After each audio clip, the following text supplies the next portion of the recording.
23/7/1967 original वाणी रविवार को चल रही थी 6 पेज के मध्यांत में। बात चल रही थी जो बाप का लब होता है वो भी तो नंबरवार होता है ना। ये तो सुप्रीम बाप है, सुप्रीम गॉड फादर है, तो लौकिक बाप का लब इतना थोड़ा ही हो सकता है। बाप का जो लब है बच्चों के ऊपर कोई हद के बाप का हो ही नहीं सकता। क्यों? बाप तुम बच्चों को 21 जन्म के लिए बिल्कुल लवली एकदम सुखदाई बनाए देते हैं। तो लवली कौन ठहरा? बेहद का बाप ही लवली ठहरा ना। ऐसा कोई कभी तुमको नहीं बाप मिलेगा 84 जन्म में, सब हद के बाप। तुम बस कहते रहते थे हे भगवान हे ईश्वर, पर उस ईश्वर बाप की महिमा का कोई को किसी को भी पता नहीं। कह देते थे सर्वव्यापी है। तभी बाबा कहते हैं, क्या कहते हो? इतना लवली बाप जो तुमको 21 जन्म के लिए तुम्हारा सभी दुख दूर कर देते हैं, फिर तो तुमको हद का बाप मिलता ही रहता है और हद का वर्षा भी शुरू हो जाता है। ये बाप तो कल्प में एक ही बार आता है ना, 5000 वर्ष में। ये बात किसी को मालूम नहीं है कि सतयुग में जो ये राजाए रजवाड़े जो प्रजा है वो वरदान ले रहे हैं 21 जन्म के लिए, और वरदान लेने में कोई मेहनत नहीं होती है, वरदान स्वतः ही मिल जाता है। तो 21 जन्म के लिए मिलता है और उन 21 जन्म का वर्षा लेने वालों को किसी को कुछ भी तकलीफ की बात नहीं, बिल्कुल ही नहीं। तकलीफ की बात किसको होती है? जो सतयुग त्रेता स्वर्ग में पूरे 21 जन्म नहीं लेते हैं, कम जन्म लेते हैं। और जितने जास्ती कम जन्म लेने वाले होते हैं उतना ही उनको जास्ती वर्षा कट हो जाता है। बाकी तुमको तो एकदम सुखधाम, सुख का वरदान जैसे मिल जाता है। तो बताओ, इतनी बड़ी बात, इतनी बड़ी उपलब्धि तुम कैसे भूल जाते हो? है? कैसे का क्या समाधान देंगे? ये भूलना तो नहीं चाहिए ना बच्चों को। हाँ, जो बाप के पक्के पक्के और सब बच्चे नहीं हैं, कोई भी माता से पैदा हुए हैं, वो भूले तो ठीक है, माया भुला देती है। माया कहाँ से आती है? ये माया क्या है जो भुला देती है?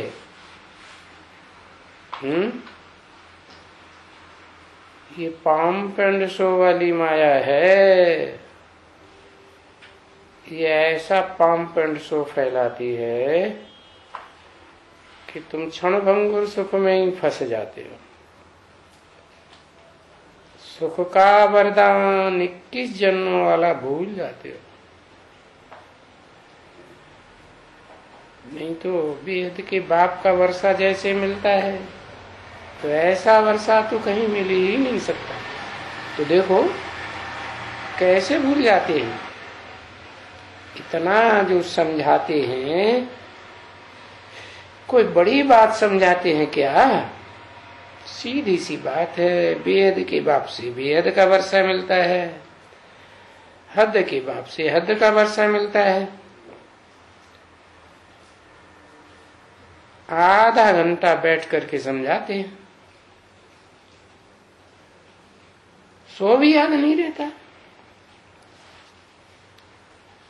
जो दूसरे कोई को समझावे, खुद याद होगा तो दूसरों को समझावेगा, खुद ही बुद्धि में नहीं बैठा तो दूसरों को कैसे समझावेगा?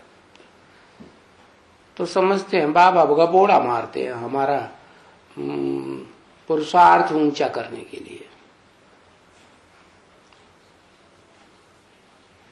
23/67 की वाणी का 7वां पेज, जो बाबा लिखते हैं बच्चे ये मुरली तो भेज देते हैं, तो अच्छी तरह से पढ़ करके फिर समझाओ। अच्छी तरह से माना बताया, एक एक मुरली 5-6 बार रिवाइज करेंगे तब ही बुद्धि में बैठेगी। ओह, आधा दिन तो इसी धंधे में निकल जाएगा है। फिर पेट का धंधा क्या करेंगे? ये नीचे वाला स्थूल पेट तो भूखा ही रह जाएगा। बाप कहते हैं मेरे बच्चे कभी भूख नहीं मर सकते, जो मेरे धंधे में लगे रहेंगे। कोई कहे ये तो खुद को समझने की बात है, खुद की पढ़ाई की बात है। बाप का धंधा, अरे खुद पढ़ेंगे तब तो दूसरों को पढ़ावेंगे ना। तो खुद पढ़ना भी, होशियार बनना भी ये बाप के लिए ही हुआ ना। कहते हैं ब्राह्मणी चाहिए 2-2 बरस, 3-3 बरस, 5-5 बरस हो जाते हैं। ये बुद्धू सुनते रहते हैं, ब्राह्मणी से भी सुनते रहते हैं इतना लंबा लंबा टाइम, कोई भी धारणा नहीं होती है।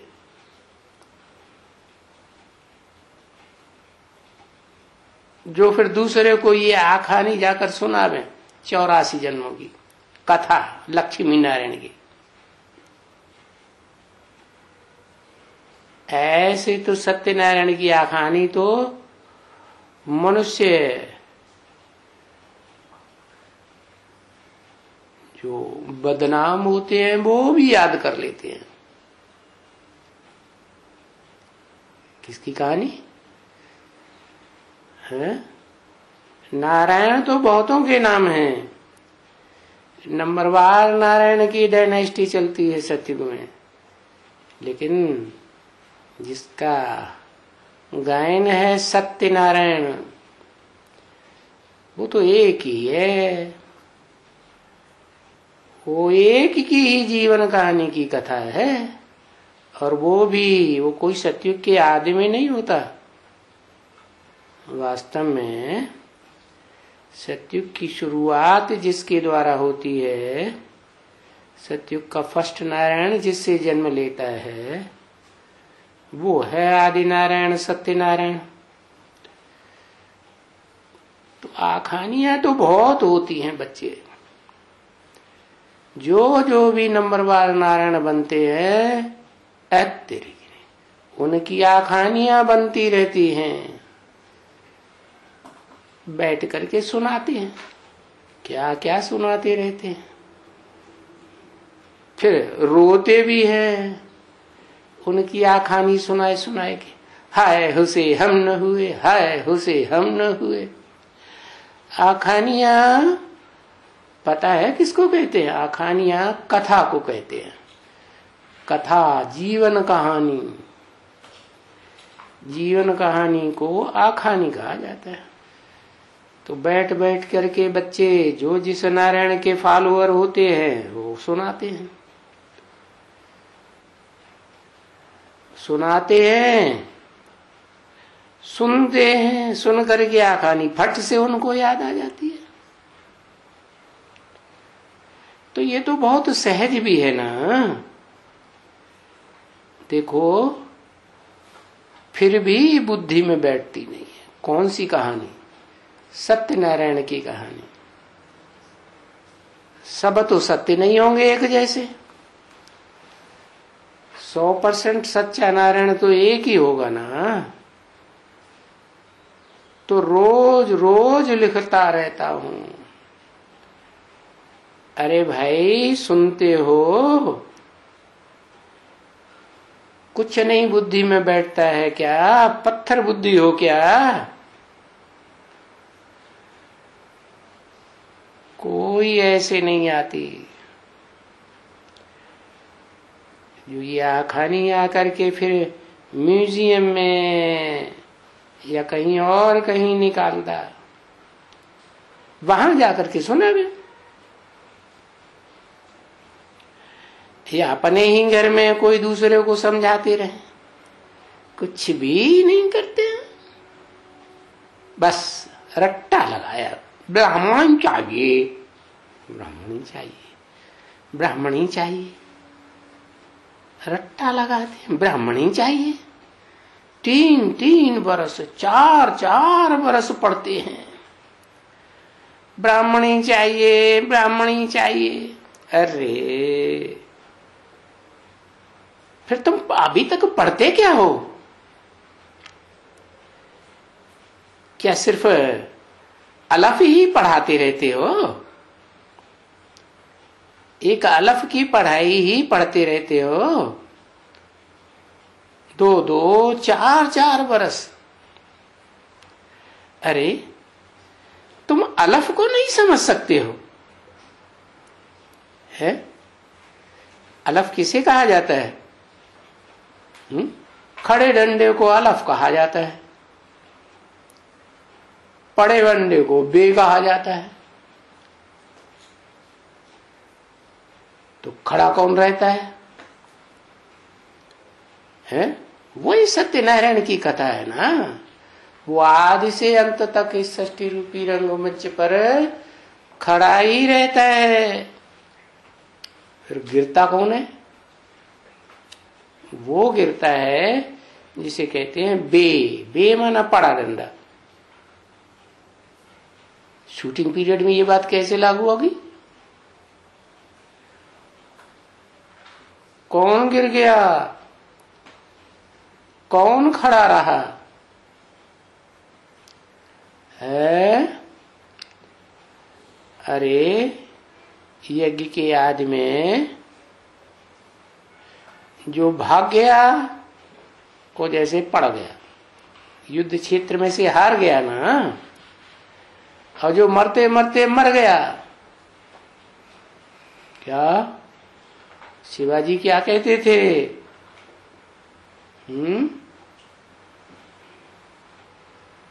देहम वा टा गया हूं, है? शरीर भले छूट जाए लेकिन जो विरुद्ध है वो नहीं छोड़ेगा। देहम वा पातयामि कार्यम वा साधयामि। जो यज्ञ की सफलता है वो नहीं छोड़ेंगे। अरे देह छूट जाएगी तो तुम सफलता कैसे करोगे? अरे आत्मा तो अजर अमर अविनाशी है, अगला जन्म लेकर के फिर युद्ध करेंगे विदेशियों से, विधर्मियों से, इस झूठी दुनिया से युद्ध करेंगे, फिर सत्यनारायण का राज्य स्थापन करेंगे। तो खड़ा रहा या गिर गया? क्या कहेंगे? खड़ा रहा ना। आत्मा को देखना है या देह को देखना है? आत्मा को देखना। तो तुम अफलाल को नहीं समझ सकते हो? इतने पत्थर बुद्धि हो गए हो कि कौन खड़ा रहा और कौन भाग गया। भाग गया तो किस लिए भाग गया? देह की सुरक्षा के लिए भाग गया, देह का मोह आया इसलिए भाग गया, या आत्मा की सुरक्षा के लिए भाग गया? आत्मा तो अजर अमर अविनाशी सारे ही जानते है। तो बाबा अलफ ही समझाते हैं ना। कोई पड़े पड़े जाने की बात तो नहीं सुनाते। माना जो गिर जाता है उसकी जीवन कहानी तो नहीं सुनाते हैं ना। किसकी सुनाते हैं? जो आदि से अंत तक इस सृष्टि रूपी रंगमंच पर हीरो पार्टधारी के रूप में अटल अखंड अडोल खड़ा रहता है, ध्रुव तारा के मिसल, उसी की तो आखा नहीं समझाते हैं। बाकी तो जितने भी नारायण हैं बहुत थोड़ी राज समझने की है उनकी। क्या उनकी जीवन कहानी में सच्चाई उतनी नहीं है, इसलिए समझने की उतनी बात भी नहीं पैदा होती। उस अलफ को याद करना है। क्या कहा? ये नहीं कहा मेरे को याद करना है, मैं बिंदी को याद करो। क्या कहा? उस अलफ को याद करना है जो यज्ञ के आदि में भी आत्मिक स्थिति में पक्का था। अभी अलफ को याद करने के लिए ब्राह्मणी क्या मत्था मारेगी? है ब्राह्मणी खुद ब्रह्मा की औलाद, ब्रह्मा को ही पता नहीं चला कि प्रैक्टिकल साकार में मेरा बाप कौन था और अम्मा कौन है। अम्मा और बाप का ही फर्क का पता नहीं है, तो ब्राह्मणी क्या समझावेगी, क्या मत्था मारेगी? ब्राह्मणी को मत्था हो तो मारे, उनको तो अकल बाद में आएगी। क्या? तो बताया तुम ब्राह्मणों को उठ खड़ा होना चाहिए, परंतु बुद्धू है और सबको चाहिए, तो हमको कहें कि बाप को याद करो। अगर कोई नहीं कहते तो हम भूल जाती है। देखो अलफ तक, अलफ की बात थोड़ी सी है तो लज्जा नहीं आती है, अंदर में शर्म भी नहीं आती है। जो लिखते रहते हैं 3-3 बरस, अच्छे अच्छे बड़े बड़े लखपति आदमी, उनकी स्त्रियां ब्राह्मणी चाहिए, ब्राह्मणी चाहिए। अरे तुम फिर क्या सुनाती हो और क्या सुनती हो? ये तो 7 रोज में है, 7 रोज में जो भट्टी करते हो, कोर्स करते हो, ज्ञान का फोर्स भरते हो, उस फोर्स में वो बाप की बात अच्छी तरह से समझ जानी चाहिए, जो सारी मनुष्य सृष्टि का बाप है। मैं तो आत्माओं का बाप हूं, मनुष्य सृष्टि का बाप। मनुष्य सृष्टि साकार है तो बाप भी साकार ही होगा ना। तो ये कोर्स बिल्कुल बुद्धि में बैठ जाना चाहिए, बल्कि श्रूढ़ बुद्धि हो तो पहले ही दिन बुद्धि में बैठ जाए। क्या? कि आत्माएं तो हैं सब, सुप्रीम सोल एक है, वो अभोक्ता है, बाकी सब भोगी आत्माएं। भोगियों में भी नंबरवार होंगे, एक एक जैसे होंगे, नंबरवार होंगे। तो अव्वल नंबर, हर बात में अव्वल नंबर। इसलिए बताता हूं, क्या खास उस बच्चे के लिए बोलता हूं, ऐसी कोई बात नहीं जो तुम पर लागू न होती हो। अच्छे से अच्छी बात भी और बुरे से बुरी बात भी। तो एक रोज में समझ जाना चाहिए। उस सत्यनारायण की कथा, उस सत्यनारायण के पार्ट को, हीरे पार्टधारी को एक दिन में पहचान लेना चाहिए। तुमको अभी सुनाया है, क्या ये तुम्हारे से सब कुछ भूल गया? अभी अभी सुनाया और अभी अभी भूल गया है? क्या सुनाया अभी अभी? यज्ञ के आदि में कौन आत्मा थी जो पक्की पक्की खड़ी रही, हिली नहीं, मरते मरते शरीर मरता है ना, मरते मरते शरीर छोड़ दिया, लेकिन आत्मा को गिरने नहीं दिया। मन बुद्धि को ही तो आत्मा कहा जाता है, चैतन्य को ही आत्मा कहा जाता है। तो कोई है जो ये अच्छी तरह से याद करके क्या कहा, कोई है। कौन है? कोई माने 1 2 है, 10 15 है, कोई एक ही है?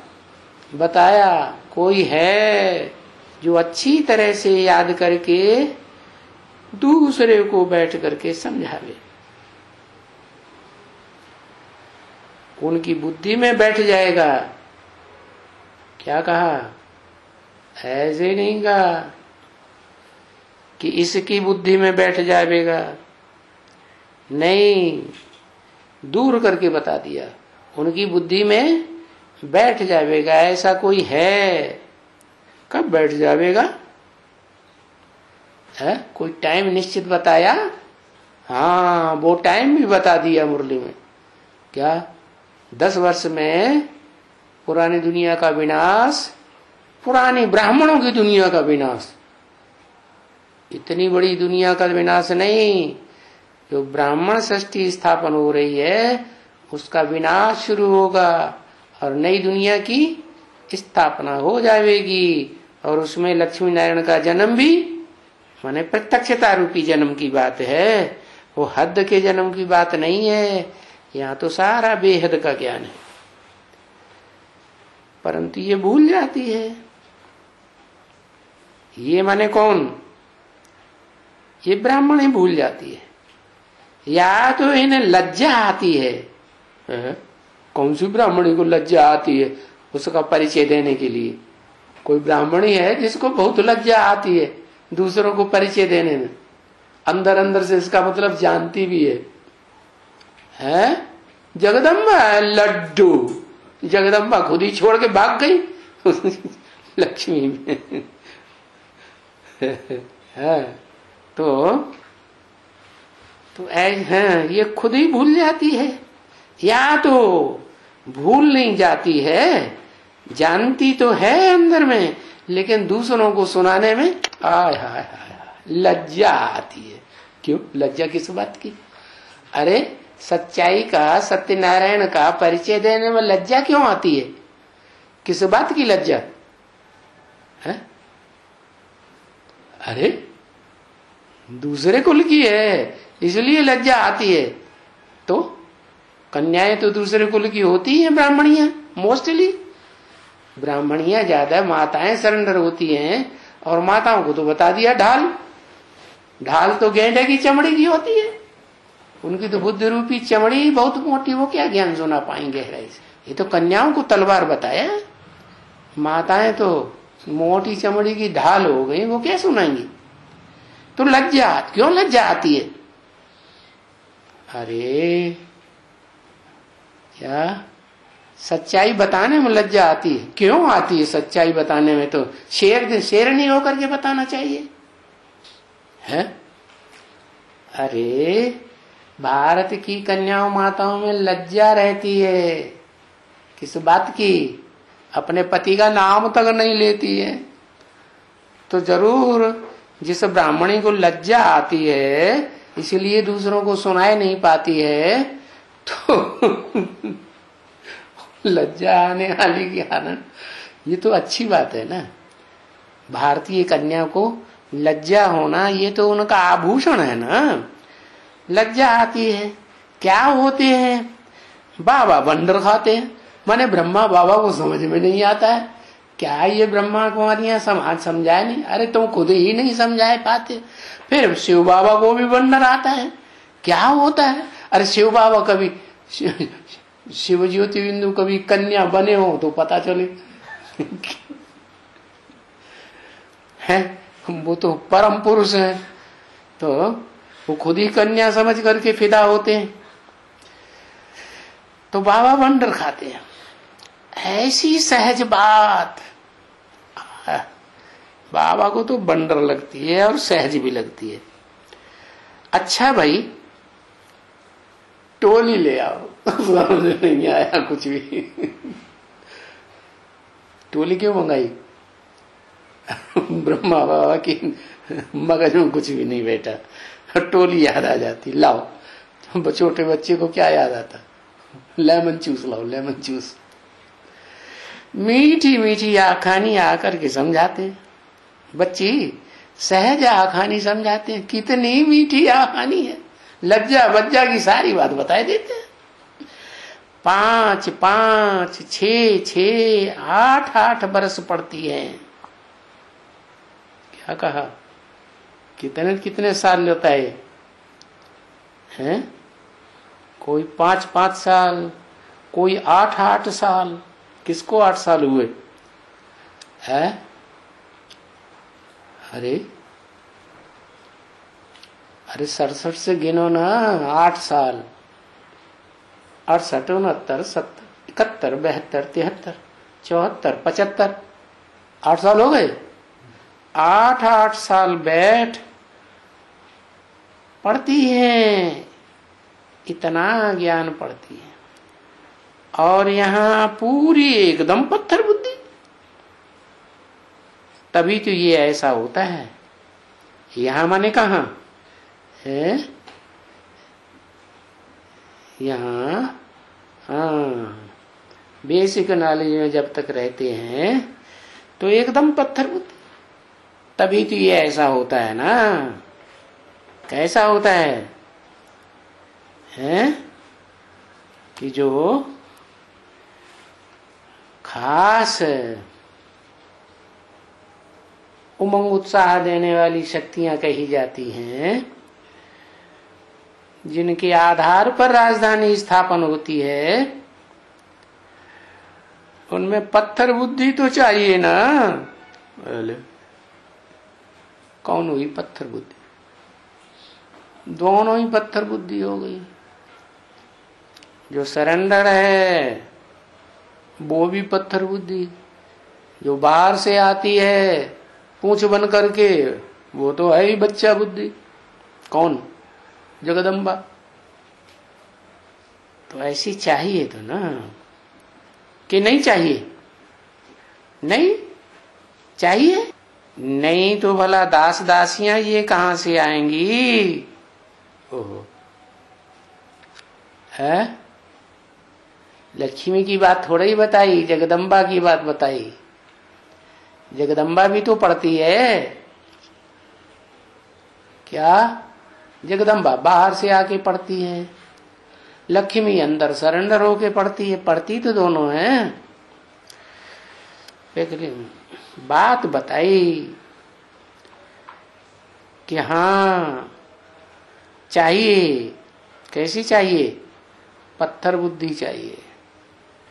तो दोनों ही पत्थर बुद्धि कि एक पत्थर बुद्धि? एक पत्थर बुद्धि, एक सालिम बुद्धि। सालिम बुद्धि है तो फिर आगे बढ़ना चाहिए, है कि जहां की तहां खड़ी रहे। तो ये बहुत चाहिए। क्या? दास दासियां चाहिए। तो दोनों दास दासी हो गई क्या? है? दोनों नहीं दास दासी हो गई। क्यों? माँ बाप दास दासी नहीं होते हैं बच्चों के? होते हैं ना। तो जो सतयुग में राधा कृष्ण को जन्म देगी माता, वो दासी नहीं हुई? अरे फर्स्ट क्लास दासी हुई कि थर्ड क्लास हुई? फर्स्ट क्लास हुई ना। तो दास दासियां बहुत चाहिए।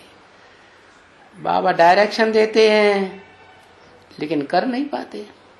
इसलिए मैं रुक्मिणी और इस बच्चियों को कहता हूं, छका वो भी नहीं छोड़ी, वो भी याद आ रही है। क्या? जो सरेंडर तो पहले पहले होती है, लेकिन मणि बनते बनते रुक जाती है, देहभान नहीं छोड़ पाती। तो रुक्मणी और इस बच्चियों को कहता हूं, इस बच्चियों को, इस क्यों कहा? इस माना कोई ग्रुप है, उसको कहा इस, और उसमें बच्चियां बहुत है नंबरवार, विजयमाला वाली। तो बच्चियों को कहता हूं खबरदार रहना, क्या ऐसे ना हो दास दासियां बन जाओ। हाँ, ऊंचे में ऊंचा पद पाना है। क्या पद है ऊंचे में ऊंचा है? ऊंचे में ऊंचा पद क्या है?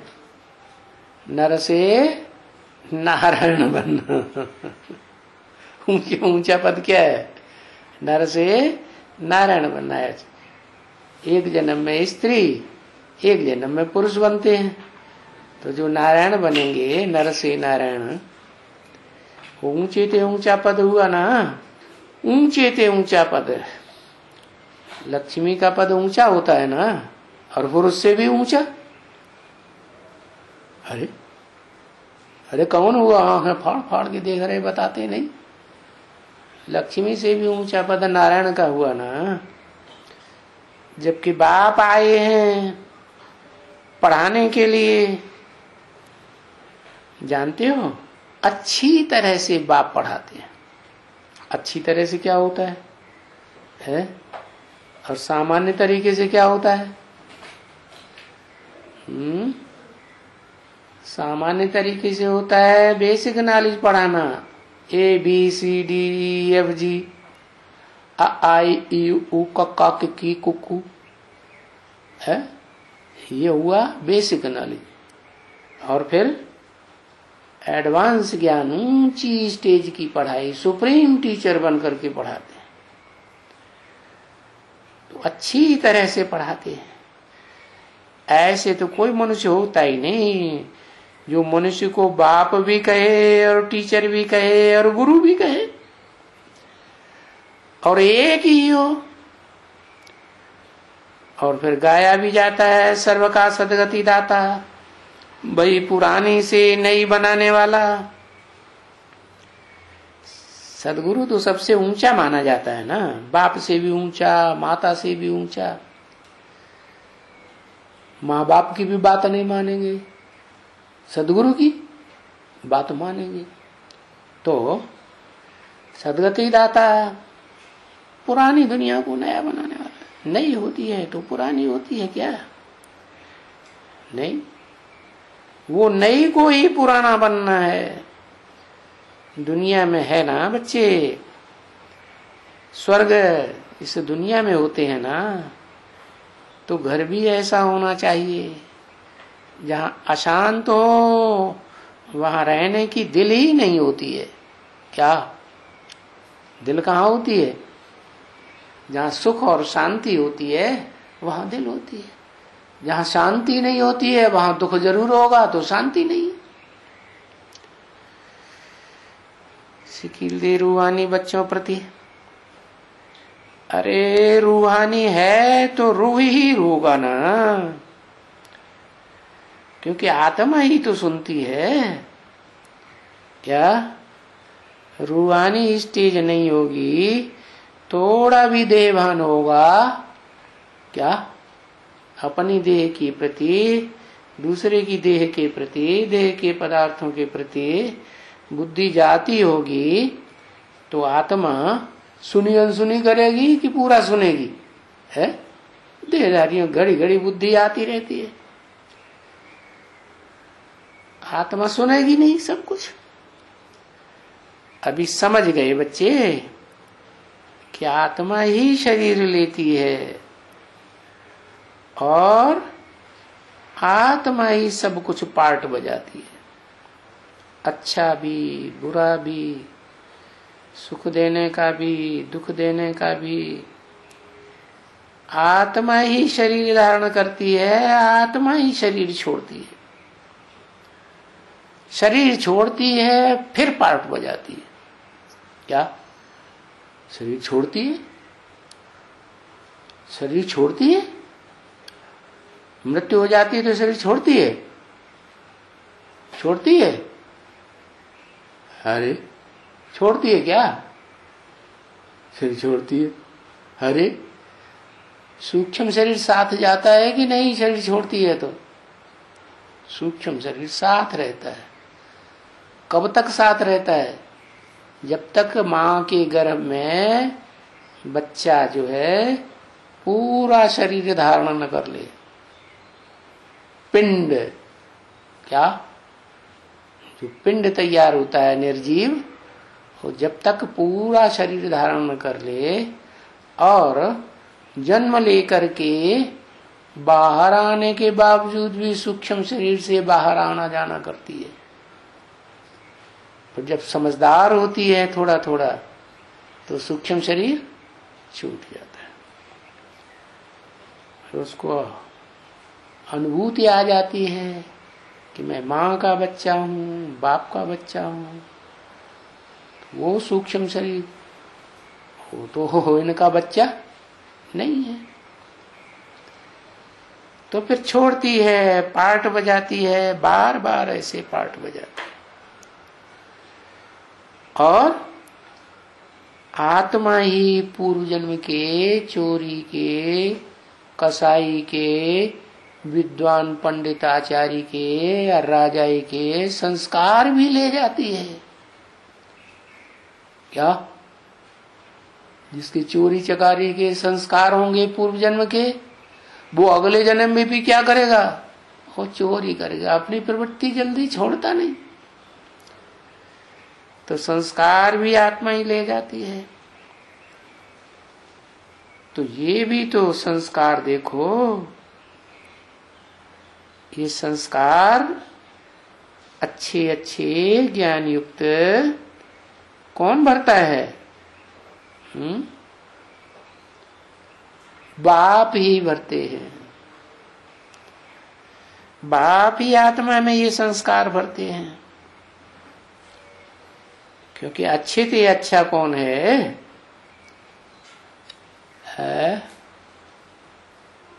अच्छे से अच्छा, अच्छे से अच्छा आत्मिक रूप में तो शिव बाप है। फिर वो शरीर तो धारण ही नहीं करता, हिसाब किताब कर्मों का बनता नहीं, तो संस्कार सिवाय सच्चाई बताने के और कोई संस्कार उसमें होता ही नहीं। अंश मात्र भी झूठ नहीं बता सकता, सच्चाई ही बताएगा। लेकिन जो पार्टधारी हैं इस संसार में वो तो सदा सच्चे ही रहते हैं। या जैसा संसार, जैसे व्यक्ति, जैसा स्थान, जैसा माहौल, वैसा पार्ट भी बजाना पड़ता है, बजाना पड़ता है।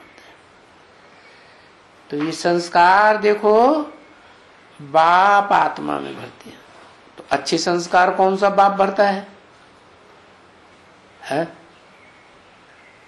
और ये बुरे संस्कार कहाँ से आते हैं?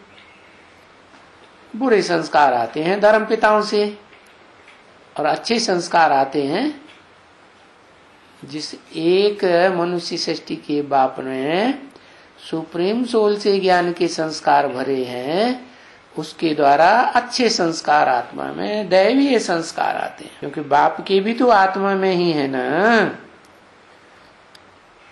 है तो वो फिर रिहर्सल भी ऐसी ही होती है। रिहर्सल का टाइम है ना, रिहर्सल के टाइम में भी सतयुग त्रेता द्वापर चलता है या नहीं चलता है? नहीं चलता है? चलता है।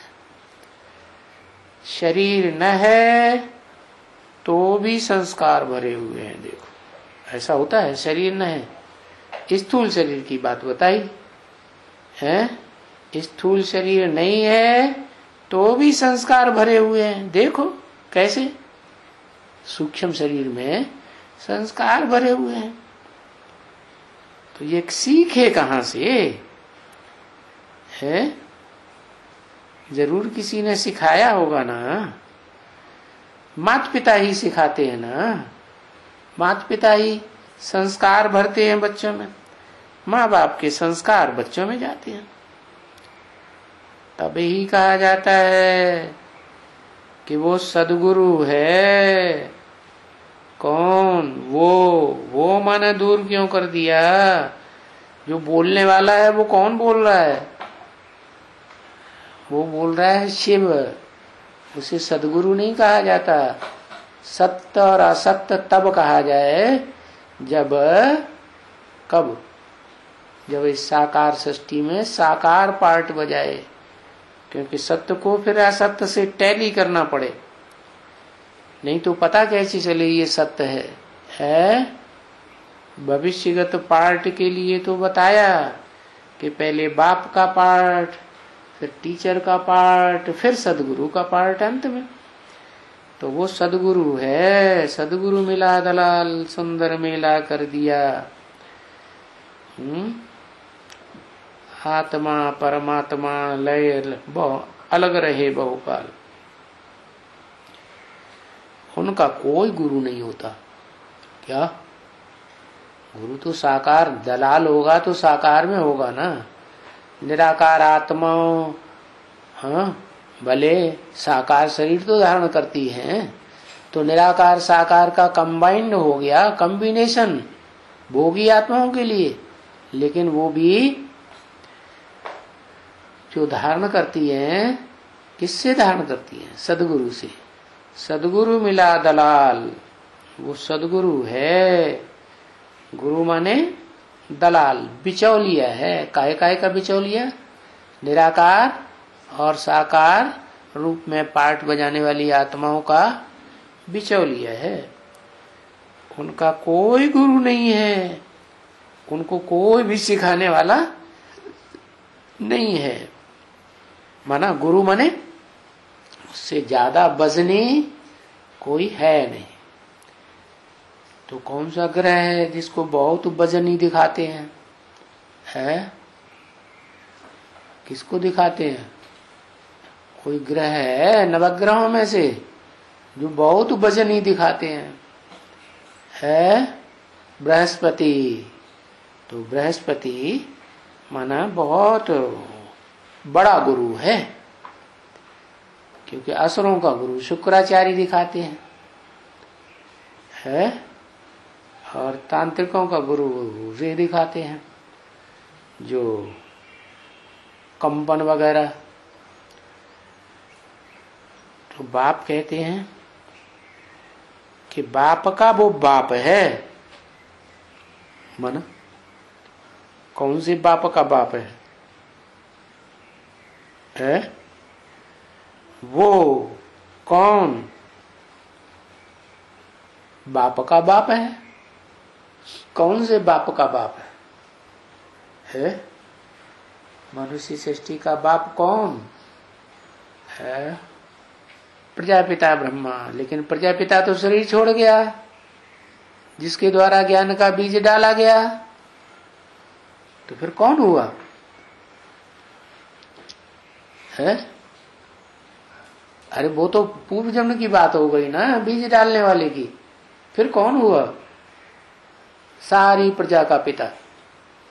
सारी प्रजा जिसको पिता मानती है, ब्रह्मा कुमार कुमारियां भी मानती हैं, एडवांस पार्टी वाले भी बाप मानते थे कि नहीं मानते थे?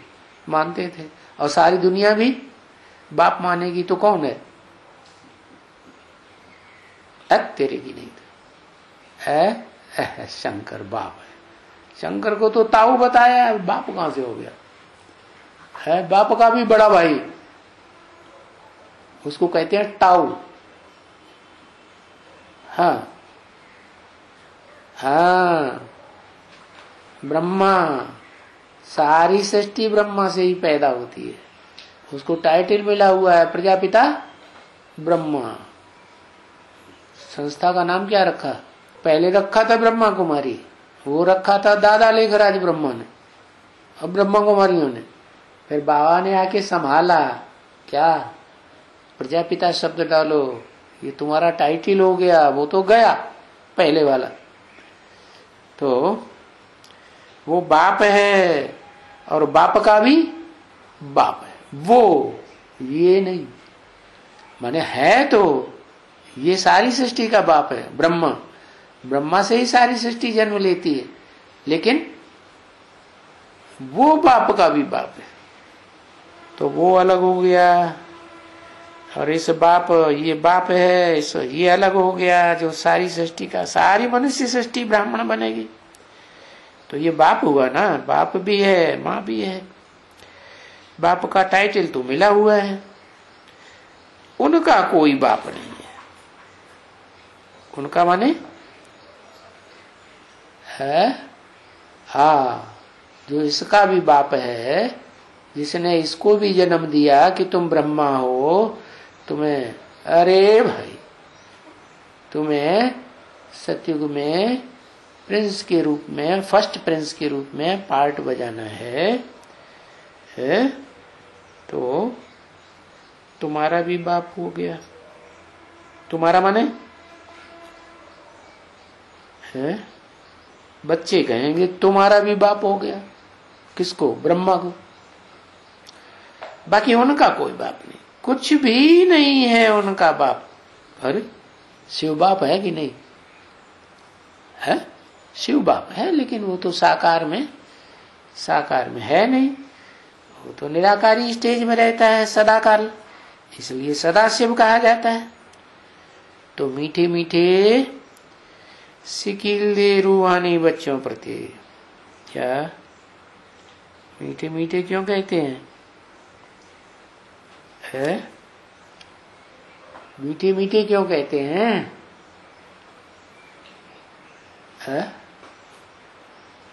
क्योंकि बाप को वो ही मीठे लगते हैं जो बाप को पहचानते हैं। दुनिया को भले कड़ुए लगे, लेकिन जो बाप को पहचानते हैं तो बाप के लिए मीठे हैं। खुद पहचानेंगे तो दूसरों को पहचान देंगे, खुद ही नहीं पहचानेंगे तो पहचान कैसे देंगे? इसलिए मीठे थे मीठे। और फिर सिकील दे माने बहुत बहुत समय के बाद मिले हुए, सिक से मिले हुए, बहुत समय के बाद मिले हुए। कौन है बहुत समय के बाद मिला हुआ है? यज्ञ के आदि में बहुत समय के बाद मिले थे। कितने समय के बाद मिले थे? कहेंगे कल्प पहले मिले थे। कल्प पहले में भी कोई फिक्स टाइम, जो सबसे पहले 500 करोड़ में सबसे पहले मिले थे, फिर बिछुड़ गए। माने सबसे पहले बिछुड़ने में भी सबसे पहले और मिलने में भी सबसे पहले। तो कब में बिछुड़े थे? जो सिक से मिलते हैं, बहुत समय के बाद मिले हैं। अच्छा, पहले परम धामवासी कौन होता है? हाँ, जो सारी मनुष्य सृष्टि का बाप है, वो पहले परम धामवासी होता है। तो बाप से बिछुड़ गया ना, और बच्चों को साथ नहीं ले जाएगा है? वो पहले जाके सूक्ष्म वतन में बैठता है। तो बाप तो सूक्ष्म वतनवासी नहीं बनता, तो फिर कौन बनते हैं? बाकी जो सारी सृष्टि नीचे रहती है, वो सारी की सारी जब तक सूक्ष्म वतनवासी न बने, तब तक उसे यहीं रहना पड़े ना। तो कैसे रहेगा? मुकर्रर रथ चला गया। जो नान मुकर्रर हैं, टेम्परेरी रथ है, उनके द्वारा तो काम करेगा ना, अंत तक नहीं करेगा। हाँ, तो पहले बिछुड़े हुए सिकील दे मीठे थे मीठे बच्चों प्रति रूहानी बाप व रूहानी दादा का दिल व जान सिख व प्रेम से। रूहानी बाप कौन? दादा कौन है? कौन हुआ रूहानी बाप? कौन हुआ दादा? दादा को रूहानी नहीं कहा है। रूहानी बाप तो रूहों का बाप, आत्माओं का बाप, शिव बाप, जो सदा शिव है। ब्रह्मा बाबा क्या है? दादा। हाँ, हे भगवान, शिव हुआ बाप और दादा हुआ प्रजापिता। हाँ, जो ब्रह्मा का भी बाप है। आत्म की स्थिति के हिसाब से देखेंगे तो आत्माओं में सबका बाप सुप्रीम सोल शिव और उसका पहला पहला बच्चा प्रजापिता।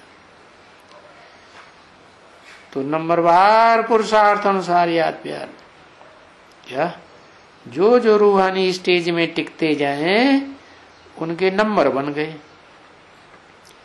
रूहानी स्टेज में टिकने वालों की यादगार है रुद्रमाला, क्या बीज ही बीज हैं, उनमें मांस वगैरह कुछ भी नहीं, न मांस है न चमड़ी है। तो नंबरवार बीज रूप स्टेज में टिकने वाले पुरुषार्थ अनुसार बच्चों को याद और प्यार है। याद प्यार में भी नंबर होता है? अच्छा, सबसे ज्यादा याद प्यार कौन से बच्चों को किया जाता है? ये तो बाप की तरफ से याद प्यार है, अम्मा की तरफ से नहीं है। अम्मा तो छोटे बच्चों को अंदर, तो बाद में जब छोटे बच्चे पैदा होते हैं तो उनके प्रति ज्यादा दिल जाता है। हाँ, जो बड़ा बच्चा होता है ना उसके प्रति अंत तक प्यार रहता है। पुरुषार्थ कौन ज्यादा करता है? जो बड़ा बच्चा है वो बाप का नाम बाला करने के लिए अंत तक जिम्मेवार। तो याद प्यार, गुड मॉर्निंग, मीठे मीठे सिकिल दे रूहानी बच्चों प्रति। फिर दोबारा बोला, रूहानी बच्चों प्रति रूहानी बाप की नमस्ते। सबको नमस्ते नहीं, किसको? रूहानी स्टेज में टिकने वाले, जो अव्वल नंबर में टिकते हैं उनको नमन करता हूं। ओम शांति।